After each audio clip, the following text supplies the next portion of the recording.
What a massive, massive episode we've got today. First, we are away against what presumably is a local rival in Blackburn.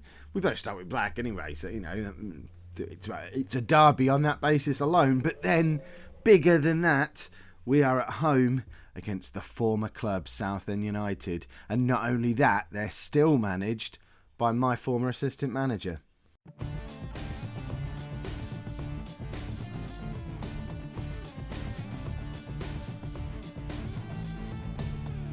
Hello and welcome to Season 10, Part 3 of Non-League to Legend. I'm Kev, and coming up on today's episode, as we said in a little intro, we're away against Blackburn and then at home against Southend. The most surprising thing about all of that is those two teams are in 21st and 20th places in this league, whereas we're up in the giddy heights of 8th place, only 1 point off the playoffs. And that's because since you were last with me, we've been doing all right. We've settled on a tactic. We're pretty much settled on the same 4-3-3 that we used last season, although I'm so tempted to wheel out the 4-3-1-2 against Southend just to show the Southend fans the way we always used to do it. But we won't get too carried away with that. I'll try and control myself and stick to the system that works. It's been a little bit iffy the last couple of games. We lost against Rotherham, but Rotherham, remember, have been a Premier League team. Yes, they're lower down in the Championship at the moment, but I think last year they were in the Premier League because they were one of the teams we could have applied for a job for. So they're recently relegated from the Premier League, so there's no shame in that. 2-2 at home against Cambridge was a little bit worrying, but we switched to the 4-3-1-2 with 20 minutes to go. Mason came on alongside Brock Madsen, and we went down to 10 men, so went to basically a 4-3-2, and Mason got 2 goals, including an equaliser with the last kick of the game. So that's why I'm tempted to bring the 4-3-1-2 back out. But headlines here for you folks. I'm starting to change tactics mid-game. I've been playing this game over 25 years, and I'm finally starting to fiddle with the tactics a little bit. But this is the team we're going to be playing for today's game against Blackburn. A win could put us into the playoff positions, which if we manage to do back-to-back promotions from League 2 through to the Championship, twice in the first 10 seasons of this save, surely we're cementing ourselves as a manager who never has to drop below the Championship again. Surely. I don't know how reputation works in this game. It's all very confusing. So this is the team for today's game. We've got Thompson in goal, a back four of McJanet, Anderson, McDonald and Williams, with Deli Bashiru in the holding midfield role because Mukhtar Ali is suspended today, so Bashiru drops back, which means Danny Parker comes into the midfield alongside Cato. He hasn't started for us yet, but he did come on in that last game against Cambridge and was quite instrumental in getting us back into that game. Him and Mason combining quite well, with Parker playing as the attacking playmaker on advanced on a midfield 3 with no one in front of him. He did very well. So he's the obvious choice to come in for Ali and drop Daddy Bashiru back. And then, as usual, we have Fleming and Walter as the wingers and Nikolai Brock Madsen up front, who is having a cracking season, 8 goals from 9 starts so far. As we've already established on previous episodes, when Brock Madsen plays well, we play well. When he scores, we win. And they just are the rules. Right, we're giving a squad number out to a youngster. Yeah, we're in good form. Yeah, let's be clinical in front of goal. We're never clinical in front of goal. And yes, we've looked good in training. Lorenzo has been injured for ages. That's why he's not in the team, because he's still not even close to match fit.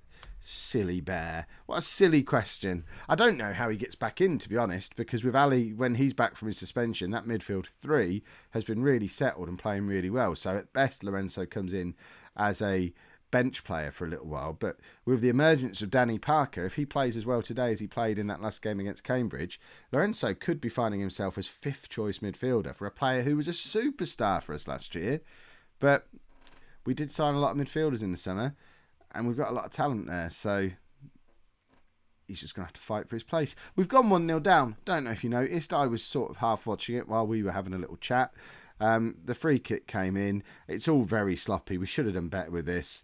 And I mean, it's a good reflex save from Thompson, but he doesn't make any attempt to deflect it off in any other direction. He just palms it straight back to the guy who had the original shot. The defenders perhaps should have been in there covering, but it's a disappointing goal to concede. We're 1-0 down, and we don't really look in this game yet. Blackburn have had the one clear-cut chance. They've had more shots than we have. We haven't even had a shot on target yet. We'll give it 15 minutes, then we're going to the 4-3-1-2. That system, I'm itching to be playing that system again. As successful as we've been with this 4-3-3 so far, we're efficient with it, but never spectacular. And I just enjoy the spectacular. I miss the 6-4 wins and the crazy nonsense like that you get with the 4-3-1-2. And when we've got Mason sat there on the bench, having done so well in the last game, it is a shame. And now Deli Bashir has been sent off. We've lost our holding midfield player 2 games in a row.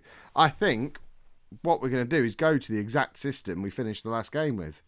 So, I mean, we can't do the exact one because Deli Bashir is not there, but he goes up front alongside Brock Madsen. So Brock Madsen's going to be a target man on support. Mason is going to be an advanced forward. Walter's going to drop back into this midfield if he can do it. Oh, he can't really. We might do 10 minutes of that, but then look to get. We haven't. Dean Archer maybe can come in and play in that midfield. We haven't really got. Our midfielders are dropping like flies. Where's Lorenzo? We were just saying we can't fit him back in the team. I really need to fit him back in the team now. Does that? I mean, that works a little bit better if we make him a ball-winning midfielder and make him attack. Which way round are they better? I don't like this. It's not as effective as it was last time because we had Parker as the advanced playmaker last time and he was great. But there you go. We'll do that. Just the one substitution for now. It's the system that was working when we went down to 10 men in the last game against Cambridge. Obviously, no guarantees that it's going to work again today, but fingers crossed. They're coming at us again, and Thompson makes a good save. All that big talk about getting into the playoff spots. We've fallen down into the bottom half of the league at the moment. Things are so tight. I mean, I know we're early in the season, but there's not a lot of points separating 5th from 20th, really. And it's very easy to put together a good run of games and do well, or a bad run of games and start to fall off the pace. And we're in danger of slipping into a bad run of games at the moment because this will be 3 games in a row without a win. And that's worrying because we're probably not good enough for this league. And now we've gone 2-0 down and we still haven't had a shot on target. We're running out of players to come on and make a difference as well. We really need to stop getting our defensive midfield players sent off. Perhaps we need to put them on an instruction to not tackle so violently. What do we do to get back in the match? I mean, this is the exact situation we were in against Cambridge last week. We're 2-0 down with 20 minutes to go. This is when we made the change last time. But we haven't got Deli Bashiru this time, and he is such a key player for us. Parker is not having a good game at all. Brock Madsen's not having a good game. I mean, Archer's the obvious man to come on for both of them. Shorthouse could maybe play in midfield. Can Shorthouse play there? No, he can't. Can Archer play there? No, he can't. Parker's staying on the... Unless we do drop him back to support again, stick him up there, and you can be boxed to... I mean, really, you should be deep lying on defend maybe if we're doing this, and perhaps make you support rather than attack. We still haven't made a substitution in amongst all that. We're going to bring Archer on for Brock Madsen, I think, and we'll just leave it there for now. Oh, they're scoring again. Anderson clears, but it's not been our day today, and you can see how close everything is because we were 10 points ahead of Blackburn at the start of this game. Now we're level on points with them and 2 places away. So it's too early to be judging this league table. I need to stop looking at it until at least Christmas. I don't know why I'm getting bogged down in league table nonsense. It's because we got all excited at the prospect of being into a playoff spot. We're 3-0 down now. Blackburn are showing that they are far too good for the league position that they were sat in, and if we're not careful, they're going to actually pull past us now because they're level on points with us and must be closing the goal difference gap with this battering we're being handed. I mean, it's a 6-goal swing from so far. They must have been well behind us before. And I think I'm kind of decided we're going to go to the 4-3-1-2 for Southend. We're going to bring Shorthouse on. And, I mean, we're not even trying to get back into the game at this point. We're just waiting for the final whistle. We're not trying to minimise the damage. We're not trying to really get back into it. We've been hurt 2 weeks in a row by red cards.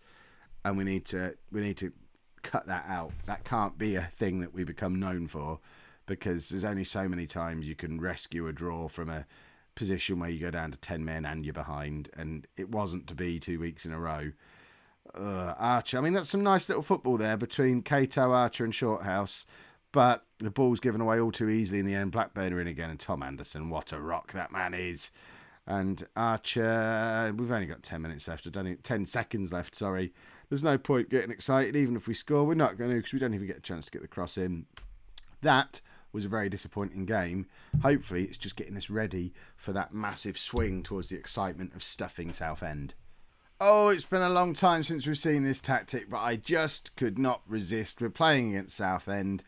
We've got to use the old Southend tactic. It's tweaked slightly because we've got Brock Madsen as a target man rather than a defensive forward. He's too old and slow to be a defensive forward, and we know what a good target man he is. Mason has been in decent form. Shorthouse hasn't had enough game time yet this season, so it's good to get him some time in the team as well. Ali is back from suspension. He comes into the midfield as the playmaker because we're bringing in another of the players who hasn't really had a chance yet. Sean Crosby is another one who came in the summer. He's going to come in as the ball-winning midfielder. We're going to drop Danny Parker because he did not have a good game last time. Bruno Lorenzo is back on the bench. He's not match fit enough to be thrown into a game as important as this one, but he will be back soon. And other than that, the back five is unchanged. Oh, no, sorry, the back five's not unchanged. You've changed the goalkeeper, Kev. Yeah, I've changed the goalkeeper because We've had this youngster in the team for a little while, and I'm just annoyed with some of these permanent back out. I mean, he's a kid. He was never supposed to play all season. Davies is fit again. Let's get him back in the team. They're basically similar kind of ability. There's not much between them, so we'll try our own goalkeeper, who, as much as he wasn't good enough last season, he never really let us down. So, this is our team. Let's have a look to see what kind of mess has been made of the Southend team since we've left. Oh, they've still got Marco Priso and Taylor Crosstad up front. He's captain now. I know Jonathan Benteke was released on a free transfer in the summer because I spent quite a long time trying to sign him. He's one of the ones who we couldn't get to agree to no signing on fee. But he went to Turkey or somewhere. Other than that, there's not many players out. Zelalim's still there. Did we have any of the rest of these? So what's that? 2 regular first teamers still there. One of the youngsters that we signed still there. The rest of the squad has been completely disassembled. Amoros was one of ours. Patrick Drury's still knocking around. Boris Yuk, he was the right winger we signed from Boston and then loaned back to them, so he still exists. It's nice to see him knocking around. How's Drury getting on? He's 23 years old now. Surely it's about time he started scoring more than single figures in a season. I mean, he was rubbish when we had him at Hamilton. I don't think he's going to make it, but his ratings always look so good. Obviously, Taylor Crosdale is going to be the danger man today. And we know what Priso can do when he's in decent form as well, because he had that little purple patch when we first brought him into the Southend team where he scored a lot of goals. He's another one. I think we had him on loan at Hamilton as well, didn't we? Wasn't much cop there. Right, let's go and grab an early goal. I like the fact we're playing the 4-3-1-2 again. I know it's never really worked at Blackpool, and it probably won't work today, but when you're playing against the team that you made the 4-3-1-2 famous with, you can't not play it. It's what everyone's expecting, aren't they? We'd be mad not to play it. And plus, we're on 3 games without a win. We've got to mix things up a little bit. Cato loses out, and here's the danger man, Taylor Crosstow. He's Southend captain now, and he has just absolutely torn us apart. And it's 2 of our former players combined. We've identified pre-match there was only 2 of our old first team regulars still at Southend, and the 2 of them have just combined brilliantly to put us 1-0 down. And it was all about Taylor Crosstow there. I don't know how he's still at Southend. He is far too good to be playing for a struggling League One club. But I don't know, I guess maybe he's priced out the market for teams. Shorthouse is in, and we have an almost instant reply. It's a long-range shot from Cato. Shorthouse is first to the rebound and has his first goal of the season now. And that is the kind of goalkeeping Thompson's been doing for us all season. But it's rather welcome. I enjoyed it quite a lot. And yeah, Taylor Crosdale, we did try and sign him when we were at Hamilton, and I think we were quoted something crazy like £4 or £5 million for him. So I guess that's why he's still at Southend, because yes, he's good. Whether or not he's £4 or £5 million good is a... Okay, so he's probably listening. I decided he wasn't £4 or £5 million good when I was at Hamilton, so we didn't sign him. And I guess several other managers have been through the same thought process. None of that changes the fact that he's too good for League One. And that, I mean, it was a decent shot. It's made to look that bit more impressive by some truly inept goalkeeping from Davis. And Thompson sat on the bench thinking, well, I'm back next week then.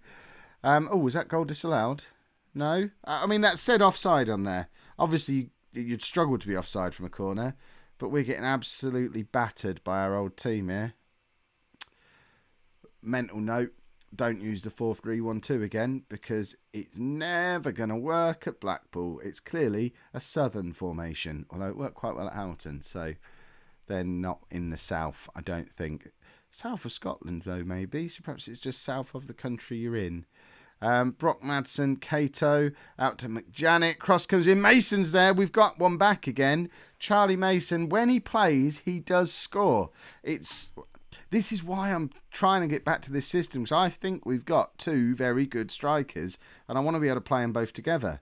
But in order to do that, we have to sacrifice the wingers and the solid midfield. And I don't know, perhaps we need to go to a boring old 4-4-2 or something, but then the midfield gets even less solid, and now we're going to get our third red card in a row. Oh, no, we're not. Okay, he's on a yellow, but doesn't get a second yellow for the foul. That doesn't happen very often in Football Manager. If we'd have had a red card for the third match in a row, I think I'd have just cried. Let's take George Williams off. He's not having a very good game. We're going to bring Bruno Lorenzo on for him, and then we're going to stick Crosby back there, stick Lorenzo there, where we all know he's supposed to be. Ali can be the ball-winning midfielder. And we could even drop him back there because we know how good he is in that position. Stick him in there doing that and just go to a diamond. I mean, it's not something we've tried before, but we fiddle with tactics these days. Why not have a little fiddle today? What else have we got? Nothing massively game-changing here, have we? I don't really want to change a centre-back. We're just going to make one change. We're changing the tactic as well, so that's a thing. We haven't used a diamond since Ipswich last year, I don't think. And to be honest, switching from a 4-3-1-2 to a diamond with Ipswich last year was what changed us from being a lower mid-table Premier League team to a Champions League team. So I'm surprised it's not something I've tried a little more recently. We've got... We don't have enough strength in depth at this club. Arrowsmith can come on. We'll make the normal change, Archer for Brock Madsen. It's ineffective every time we do it, but today might be the day. Tom Anderson's just got himself sent off against his old club. We have had a red card 3 games in a row. This is getting frustrating now. Arrowsmith's still going to come on, but now he's going to have to come on and play at centre-back. And again, we're in this stupid situation where we've got to try and make this whole thing work. Oh, for goodness sake, why can't we keep 10 men on the pitch at the moment? We'll change it slightly and we're going to bring him on for Shorthouse and drop him back into midfield. He can't really do any of these midfield positions properly. Oh, God. Right, you can be attacking. You're going to go in there and just be a central midfielder on defend. And this is horrible. Perhaps we'll still get back into the game. Obviously, Tom Anderson was going to be the man to get sent off today. Too overexcited, playing against Southend. I can't believe we've had 3 red cards in a row.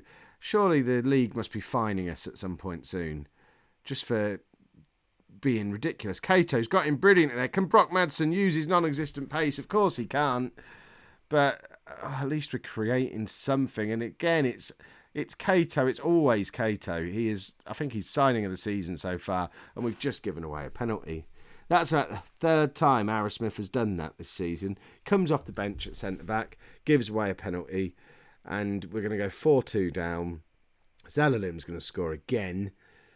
This has not been a very fun episode for me. This is not how you want to go back to your old club or have them come to you. And it's our old assistant manager as well. That's the other thing you got to remember. This isn't just my old team. It's his old team as well. And he's come back to Blackpool where he was only assistant manager and absolutely thumped the the Southend fan favourite, who's now at Blackpool. Mason's in. He's a good striker. It's a shame most of the time he's having to play in a team that's only got 10 men on the pitch. And Lorenzo, Brock Madsen and Mason did combine well there, and that's a nice... I mean, it's a hard shot from Mason that forces it into the back of the net past the Southend keeper. We don't have time to score a fourth, surely. A 4-4 draw would be mental, though, and it's exactly the sort of thing I was asking for when I went back to this tactic. I thought that was going to be one of the longest range own goals in the history of the world. We've lost 4-3 at home against Southend. That has been a dirty, dirty episode in more ways than one. We need to sort this out. Back to the drawing board again. If you've enjoyed that, make sure you pop a like on there for me. Subscribe to the channel if you'd like to see more. And thank you very much for watching.